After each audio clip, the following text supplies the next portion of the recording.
Okay, good evening. We will hope to get some better audio tonight. The first step to that, I think, is maybe turning up the gain knob on this here guy. Is this a gain knob? Do you think? What do you think? What? Oh, I think it is. Yeah, there we go. So I'm very pleased with how well everything is behaving here in the studio, and I hope you are too. This has been a little bit of an experiment to craft a better look for the stream. It's had its ups and downs, and tonight we're going to talk about how you can do as I have done and collect as many maps as I have and be as discerning or thoughtful, if you choose to be, about what makes a good one and what you're going to do with them and when to say maybe not. I don't need a map, and in fact, pulling one out will maybe, keep the pace of the game down and keep that feeling of inertia and movement that I really enjoy from starting to happen. And instead, you'll get to, a feeling of, ooh, okay, what's the next tactical war game scenario? Sometimes I really like to see an unfolding tale and the discovery of that tale. And that means, you could call it theater of the mind, but sometimes I just call it we're moving faster than the maps. But this video is not about that. We've still got to talk to you about what kind of criteria we want to use to ask the question of what makes a good map. We've got a few more criteria that I needed to talk to you about.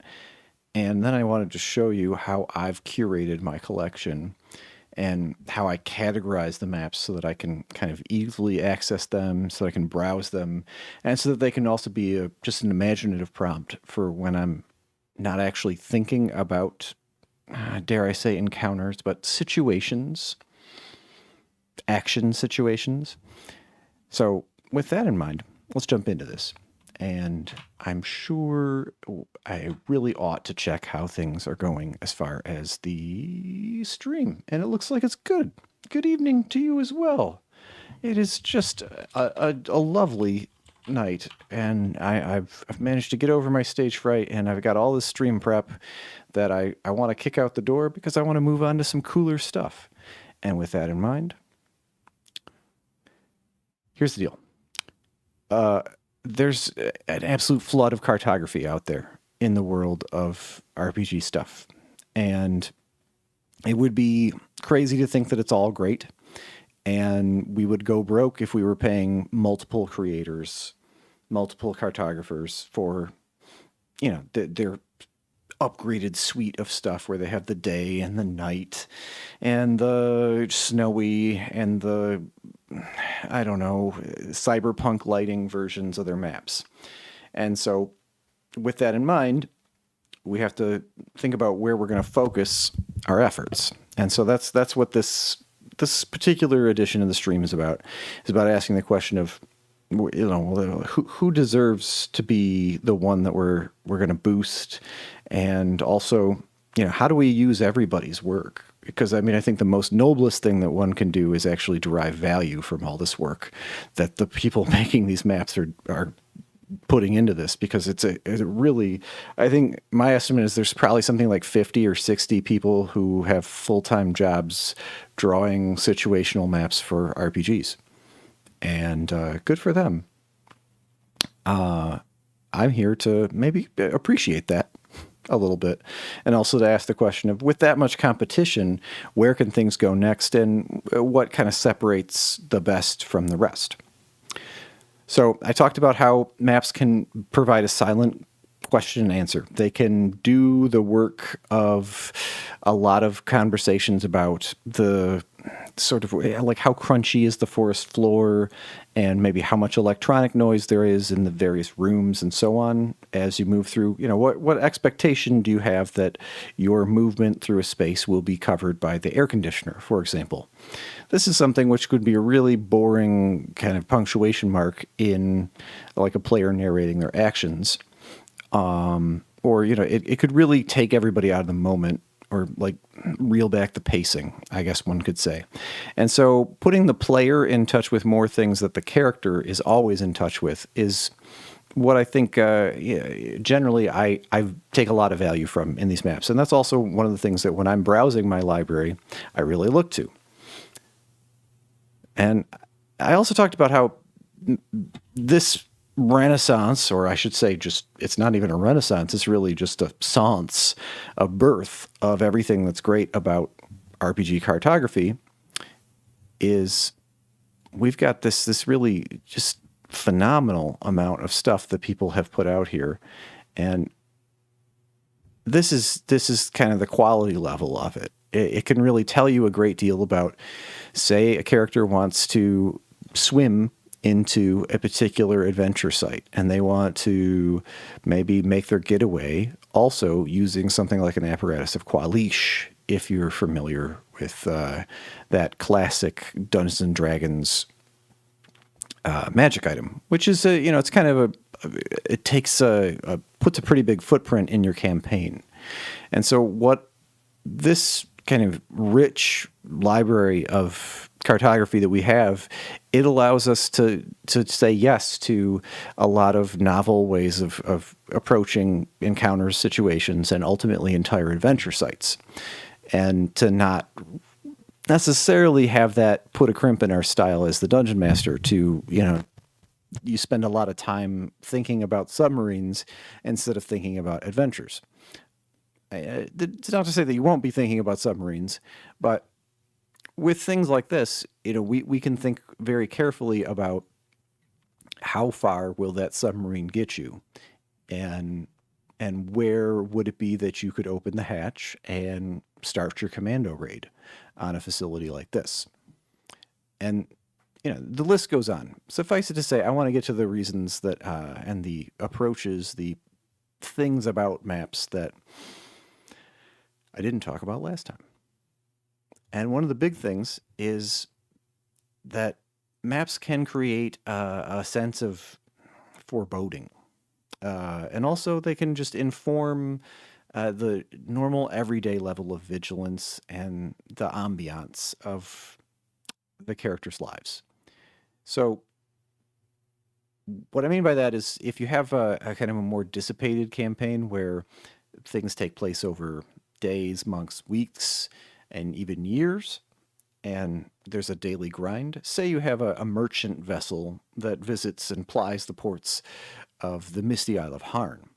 And this looks a great deal like, to me at least, looks a great deal like the port of the capital city of Rhythm, which is it's built into the delta of a river, and it's basically one of those cities that's built on a swamp with a lot of canals, which we know from Venice and so on. And so you can get an idea of what that would be like for the characters on a day-to-day basis, and how many people they would interact with. Who would be their neighbors? Say if they had a merchant cartel and they had a little warehouse on the wharf, and so on. What would that mean? And yeah, I mean, this is a part that I think it's already occurred to a lot of folks, because I see a lot of like the reclaimed village of Thundertree maps. I see a lot of reclaimed Cragmaw hideout as the player base. I see a lot of things of that nature that show up in the world of kind of RPG maps. But particularly the entry-level stuff, the stuff that the cartographers are using to introduce themselves, and often that they are beginning as their first efforts, because they're saying, well, what can I make that other people will want to use? And so they start with the introductory module of of D&D, and they look at, well, what are the locations that I could do, and what could I add to this? That's where things go. I'll have a good night, by the way. And you can zoom in even closer, and you can label things, and you can use this as a jumping off point for the NPCs that you're going to interact with, or the incidental folks. And I like to actually annotate these things in real time, meaning put little text boxes on separate layers in Photoshop documents and so on that I can then return to. So what I mean by this is that everywhere can be nowhere when it comes to these maps. And that is to say that I showed you that map of the forest. I showed you that map of the city. The players may not really know when there's going to be an encounter and what are the significant locations. But the entire setting, the entirety of the world is significant to the characters, and it's the air that they breathe. And so I think of it as a sort of immersion to be able to say, this is what it looks like, even when it's an inconsequential spot. And I think that's one of the really overlooked things that we have now, that it was enabled for us. So what else do RPG cartography things do? Well, one of the things they do is they can create a hands off the wheel situation. They can let us roleplay the NPCs. So say you have a situation like a chase, a starship chase, where the players have gone to hyperspace or they've otherwise found themselves safe for the time being, say in a Star Wars context. And they need to land someplace. The Lando system looks like a good choice. That's what Han said in Empire Strikes Back, hey? Well, when you look through the star chart, say a player makes like an area knowledge check or a knowledge of the galaxy, knowledge of the outer rim check, and they say, I'm looking for a safe place to lie low and make some repairs. So you can pull out a very significant MacGuffin spot, a place which, very obviously is going to come into play or that you want to introduce. Or you can lower suspicions and also create a bigger universe.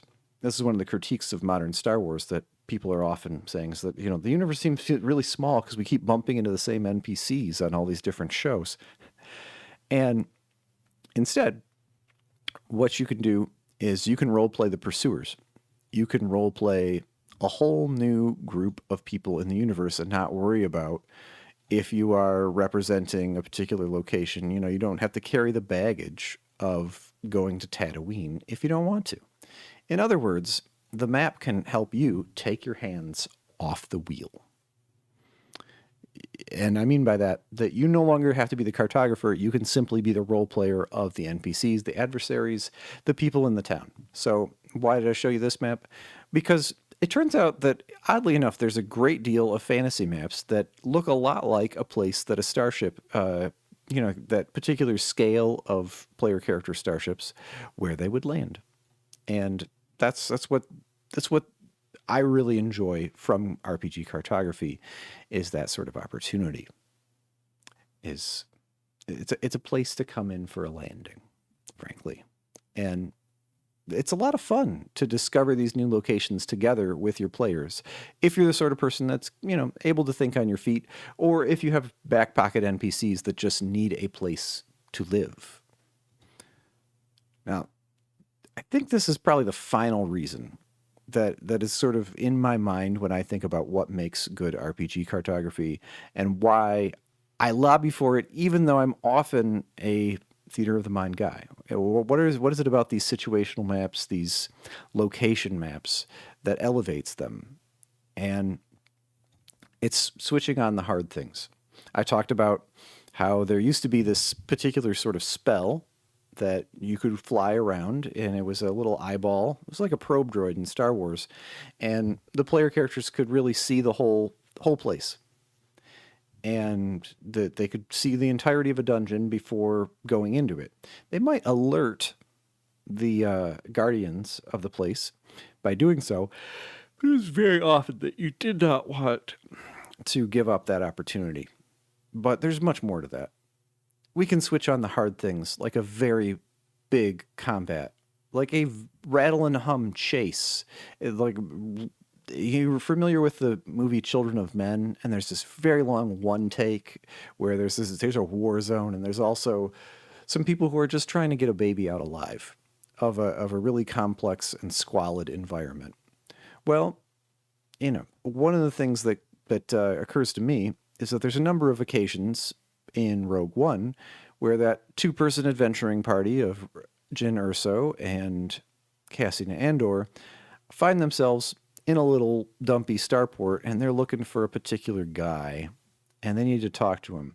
This is a very classic science fiction adventuring cliche, both in television and it seems to be, from my experience with Traveler and with Star Wars and Star Trek, there's this sort of need to interface with an NPC who will not meet on your terms. They're not going to come to you. You need to go to them and you need to find them. Or there's a particular marketplace, bazaar, or information broker that really it doesn't do mail order.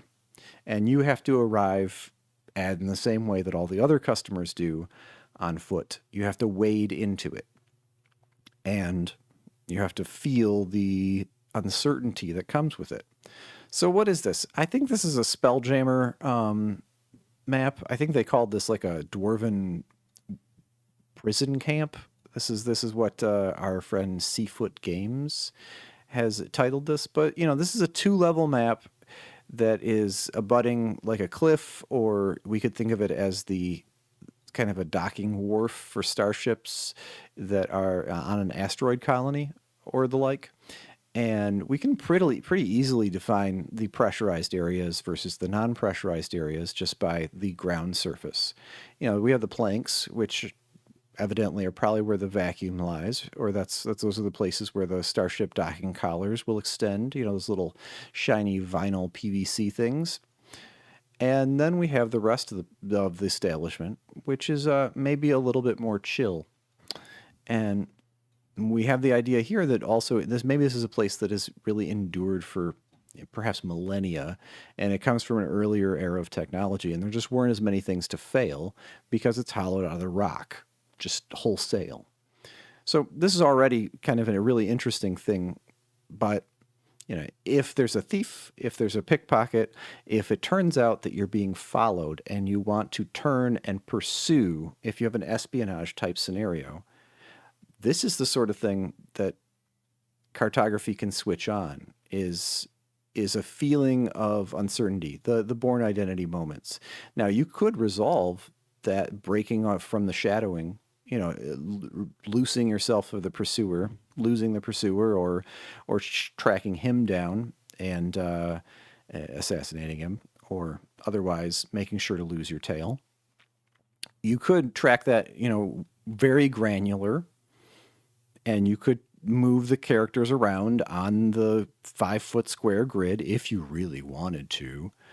And there are some sorts of players and some sorts of games, some play styles that are fond of that sort of thing outside of combat. But what I see here is a lot of opportunities. It's a lot of ways for the characters, the players, to see how they could make that happen. We have these columns, we have these crates, we have the implied ambiance of NPCs at bars. There's a dormitory here, and so on. And, you know, you can label things to make them clearer if you're a little bit off genre. If you need to talk through things, you can very briefly say, like, okay, this is a droid repair shop right here, and this is the place where the fusion reactor plant is, and so on. But very often, it's just, if you take care with your curation, it's just not going to be necessary. And yeah, I'm yawning too, like one of our viewers who had to turn in for the evening. But that's fine, because I'm pretty happy with kind of where we've come with this and how I talk about, you know, why I care about this map and why I'm going to share it with you. And I'm asking these questions because these are the things that turn a 6, a 4, something which is absolutely commonplace and probably would restrict our gameplay more than it would open it up if we were to bring it to the table, versus these sorts of opportunities. And these sorts of places that I will just come out and say, this is a location that I want to play in, that I want to bring the characters to.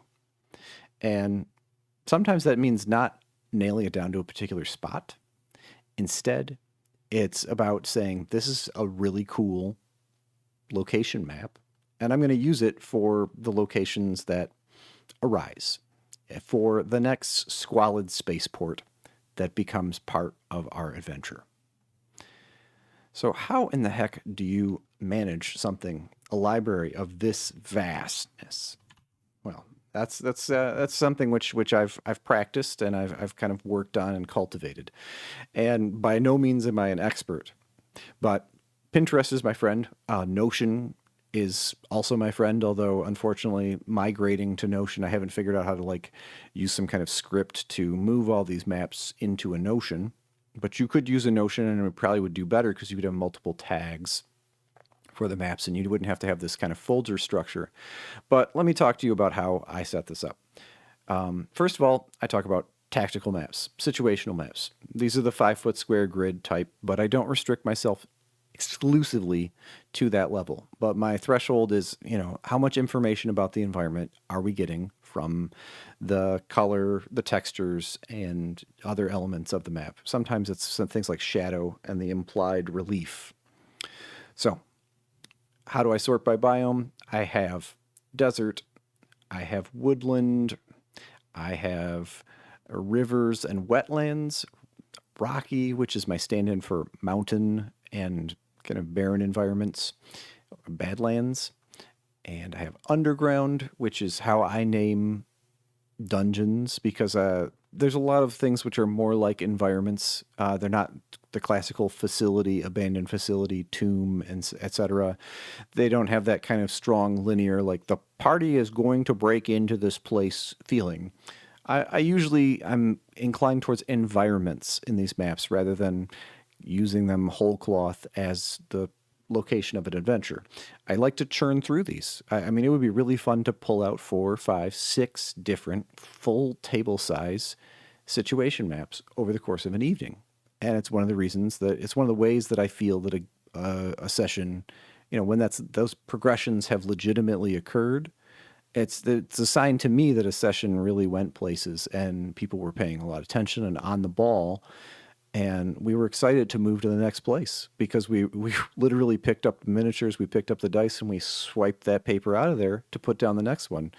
And it really, it has a way of bringing all of the different people around the table into the environment because there's so many different play styles and so many different ways that people achieve immersion. So when I pin a new map that I usually find on Reddit or elsewhere, or just browsing Pinterest, it usually lands in one of these biome bins. So there's the city tac maps, which generally involve this sort of things, which are just a small segment. Occasionally what I'll do is I'll label something, and of course sometimes things land in the wrong bin, and I admit it. So you'll notice that there are things which are much smaller that have many fewer buildings that I throw in here too. And then there are some underground environments which look a lot like, I guess you could call them like an asteroid base or something like of that nature. So I try not to be too prejudiced against labeling something as a city environment even though it's otherwise. And so that goes for things like in the desert folder, there'll be a number of places that look like Mars and the like. But I don't want to bore you too much because the next layer of how I categorize these maps, the next layer of how I curate them is that I move on and I dig in and I talk about, okay, well, what are the archetypes within them? And you'll notice that I haven't done this with this folder, which is the coastal category, which is what I call all the things which include an ocean, all the things which are a road along the ocean, and generally all the places which are a dock or a place where a boat would pull up, but not in the city in particular, because I have a docks folder within that. So I'm kind of looking for like, what are the archetypes? What are the ways that characters move through environments? And what are the locations that become significant enough that we want to look at them in this way? And then I categorize. So I would probably say, I would start looking at beaches. I would start looking at seaside citadels. I might name a category as seaside citadels. I might name a category something like rocky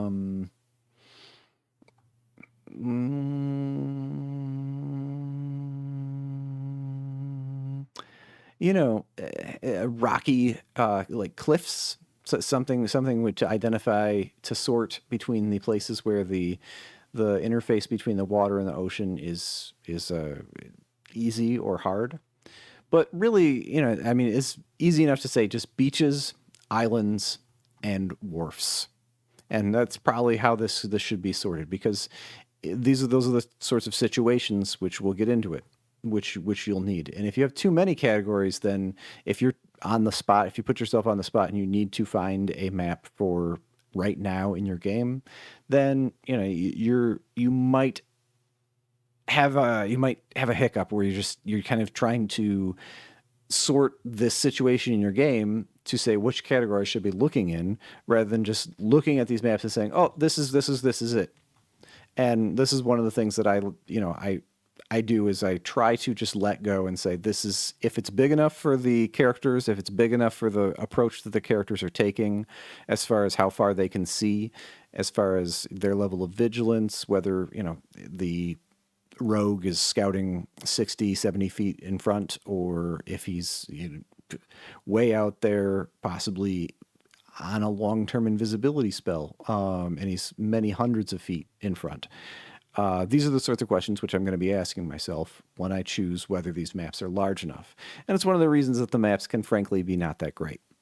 And another side of this is these very linear maps, where it's just like, oh, it's a road and it goes through a canyon. I don't particularly enjoy labeling a location that we're going to linger in with these. These are ones that I prefer to use just for ambiance, or to, for sort of tense moments where, oh, well, there might be a rock slide here, folks, or maybe we're going to get ambushed, but it's not going to be a rich tactical situation, and maybe we're not going to actually have to invoke like tactical combat and move the characters around on a 5-foot square grid. This is just talking about the environment. This is showing the characters very quickly what it would be like to move through this. And that's where the 5-foot square grid, as far as how these maps get constructed and made, is very helpful for people having an intuition of how big it is and what they can do, how far they can reach out with their character. Because if you describe a location to a character, to the players in Theater of the Mind world, you will often have to say like, oh, it's 40 feet away, it's 70 feet away, it's 100 feet away. If you really want it to enable the approaches, if you want to listen to what they're going to do, because spells have particular ranges. Spells have, a reach, and characters on horseback have a particular level of ability to stick their neck out and get back to the safety of the rest of the party. So it's a sort of thing where the grid helps. It says a lot, and that's part of the silent Q&A that I talked about, and it's the picture being frankly worth 1,000 words. But it switches on a lot of player agency when you can talk about all the relative distances, even if it's just in a generalist way. So let's pop open this thing right here, and let's look at it. It's open image in new tab, or just open image. I don't know. We'll see what happens. Oh, okay, we did it. So even if we don't nail ourselves down to a particular location, one of the things that we are able to do with this is the characters are able to know how far apart are these rock outcroppings? How dense is the forest versus the undergrowth?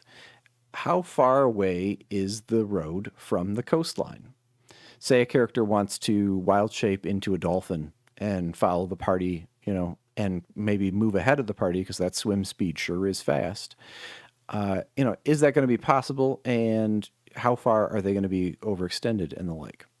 So, we can, yes, this is like a map that somebody made particularly because there's big eggs, probably from wyverns or something. It's a nesting ground, but, that can just be incidental. There are shorebirds. Shorebirds are a thing. I like to have animals that kind of are just, I describe animals with my GM gray box text time that will have zero significance to the adventure plot, that are not strong NPCs. They don't matter. And I will describe those animals, one, because I think it enriches the world, and it identifies how the world is fantastic if you describe, otherworldly creatures. And the other side of it is that you're switching on the naturalist player characters, the druids and so on. You're helping them to know what they can do right now, rather than going through a long Q&A Mother May I session. And I like to attend to these things, and I also appreciate that the cartography can remind me of it. So, if you are enjoying RPG Map Critique, then very cool. If you think there are other ideas for live shows which I should approach, well, you're right. I have some in mind, and I'd like to surprise you with some of them coming up. If there are some particular maps that you found especially exciting or useful in your campaigns, or there are some particular maps that were troublesome and you felt like it ended up taking a lot longer, or the party ended up really just noping out of a situation rather than getting involved in it, just because of the way that the map kind of struck them, how they reacted to it, let me know. I am very excited to really be developing and pushing this into a video space and talking about this kind of RPG content, and also just evaluating it with a critical eye, because I think it's something that's yet to be done, and I'd like to shine a light, and I'd also like to see it get even better, because Lord knows it is much better than when I first started in the hobby as far as the quality level of these things, which really save a ton of time and also allow the players to feel much more empowered to use the abilities that are on their character sheets, rather than do lots of mother may I or can I. And often the biggest players, the biggest personalities among your group, frankly, they will end up controlling the floor, or they're the people who talk the most. They're the ones who do most of the mother may I-ing, and maybe even kind of lead the group. Well, there's other people at your table who also enjoy using their abilities and seeing the situations where they say, oh, I have just the thing. So that's me. I'm on Mastodon now. I've moved off of Twitter. Dice.camp is the place where you can get at me, and I'm trying to check that on the daily. That's my social media now, which is it's weird in 2022. But Facebook wants to charge me to talk to anybody who's my followers, and I do like to get at people outside of the world of YouTube, because it's very unequal footing, because there's the viewers and then there's the channel makers, the creators, and I do like to have conversations in other spaces, and of course, Twitter. Well, I'm supporting the efforts to go elsewhere, and Dice.camp is a really fun place. So come and join me over there, and you can sign up straight to Mastodon, straight from that domain. And as you know, this channel is becoming Game Master growth, and we're growing into it, you might say, and I'm really enjoying the ride. So join me, and maybe tell your friends about me too, because I'm really excited to get a little bit more interaction on these streams. I know that there was a guy who tuned in last time, and he thought it was pre-recorded, maybe because of the level of polish, maybe because of the camera work and the way I prepare these streams. Suffice it to say, I do like to hang out and chat, and I do like to react to things, and the reason that I'm doing this is to grow community. So I hope you have a great Saturday evening. If you've already done some gaming, good for you. And if not, good luck. Roll some 20s. Good night, folks.